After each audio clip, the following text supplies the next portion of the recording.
Hey, so I said I was going to record a lesson for this friend of mine and his leadership group. He's called the Leadership Symposium, something I used to be involved with when I was in my corporate gig. But I'm doing this new book. It's called Leadershift. It's by my mentor John C. Maxwell, #1 leadership guru in the world. I guess it doesn't really matter. You're here for the lesson. So it's about 12 chapters, I think, but I'm talking about chapter 3. And chapter 3 is about uh, shifting from goal to growth.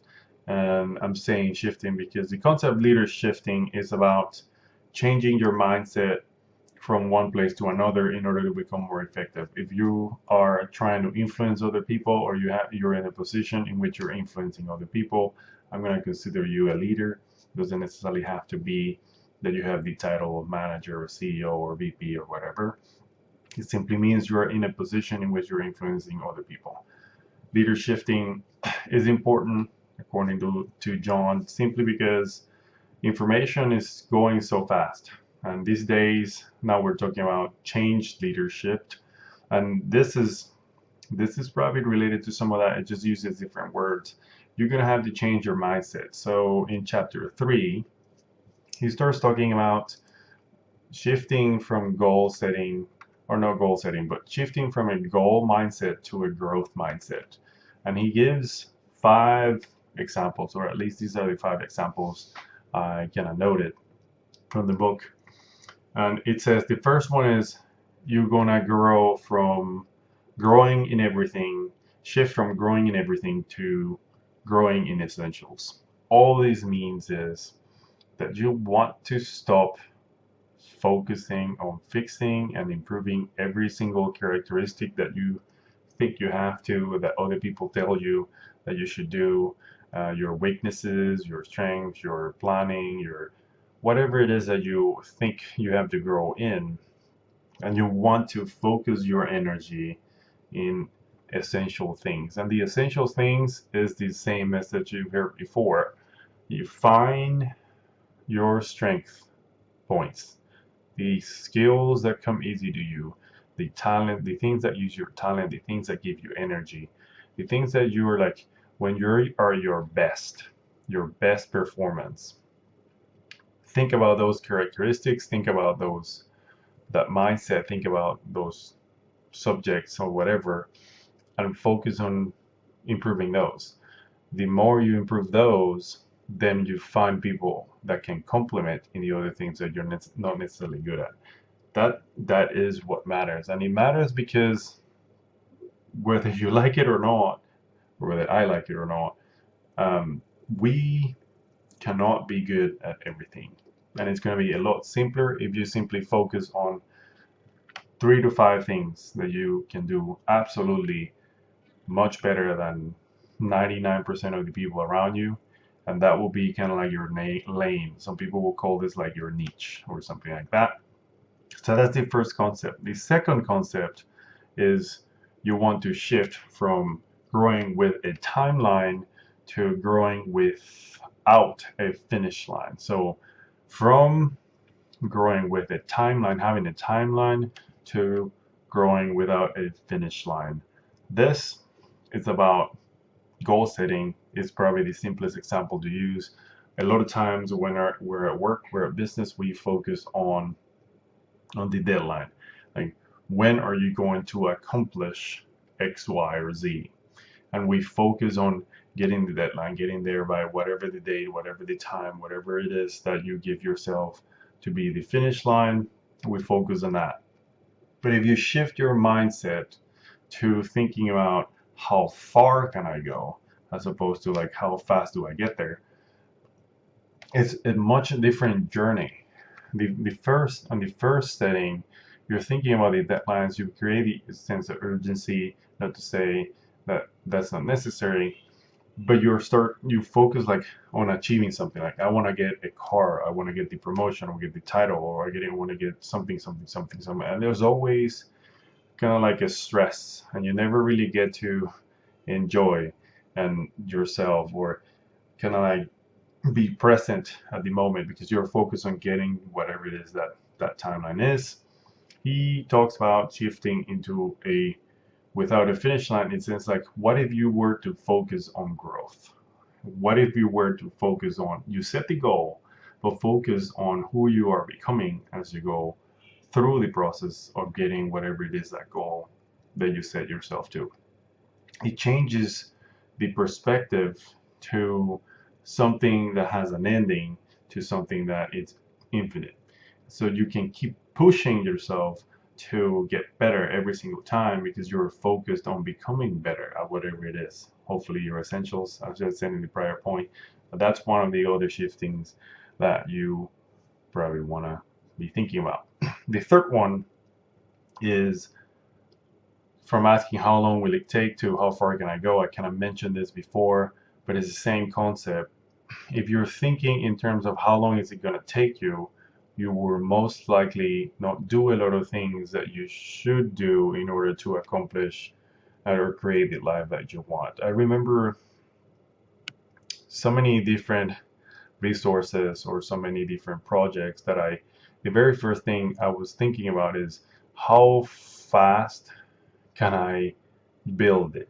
How much effort is it going to take me to get it done?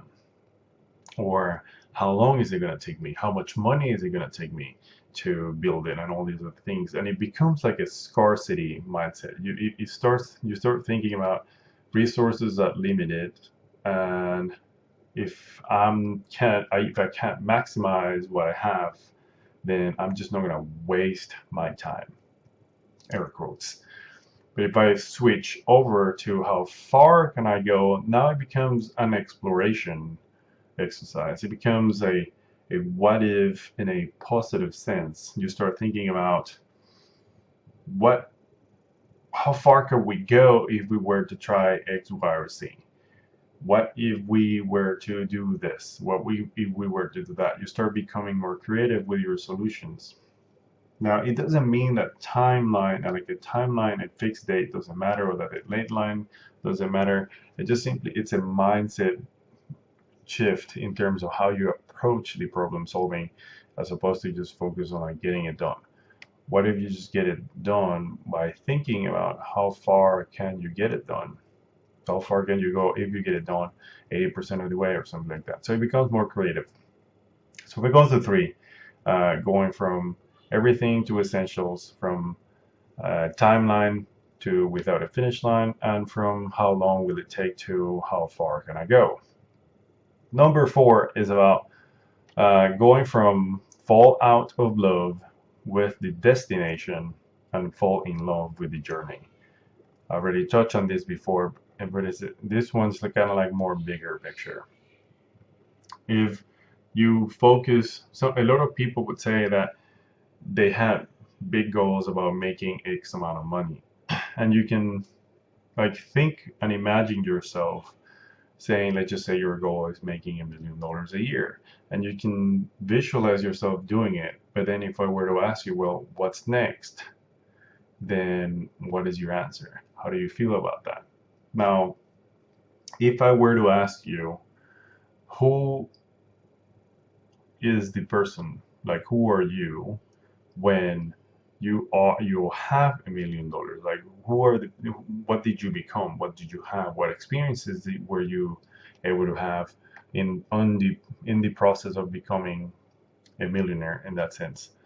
It's a whole different perspective.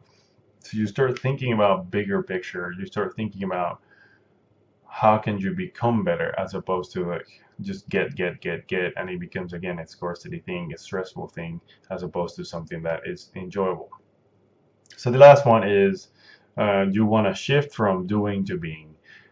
This one is probably the most challenging one for me to understand, but I'm understanding it now because I have been focused on doing X, Y, Z, like posting every single day, X amount of time, like 3-4 times in a day. I had to post to Instagram, or I had to blog every single day, or I have to call people and connect and send emails and send notes and all these other things. And I focused so much on the tasks that all I could think about is kind of like the stress that comes with it, or success failure mentality, where all I'm thinking is like, oh, I'm doing all these activities but nothing's happening, like no one's calling me, no prospects show up, no clients are happening, and all these other things. It becomes very stressful. If you were to be shifting here, it becomes more into being. And I think the way I'm internalizing this is that it's more in alignment with who I am. What are my values? What are my priorities? What are the things that I want to accomplish? Just start thinking in terms of being yourself, allowing your life and the things that you do to be an expression of who you want to be, or who you truly are, who you think you are, and all these other things.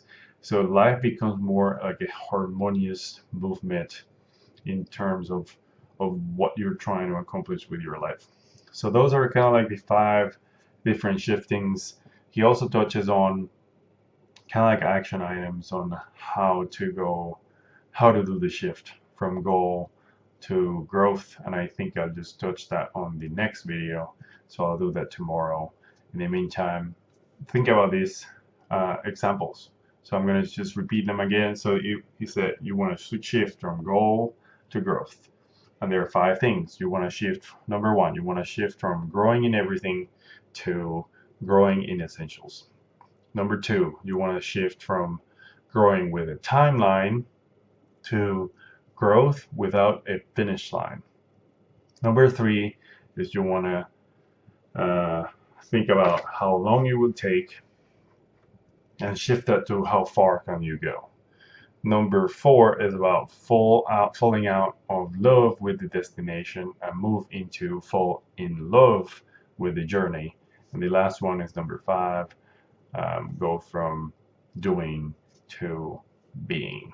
So that's chapter 3, part 1. I guess I'll talk about the next one on tomorrow, in a very soon future, like a few tips on how to get this done, how to shift from goal to growth. I'll see you in the next one. Have a good one. See ya.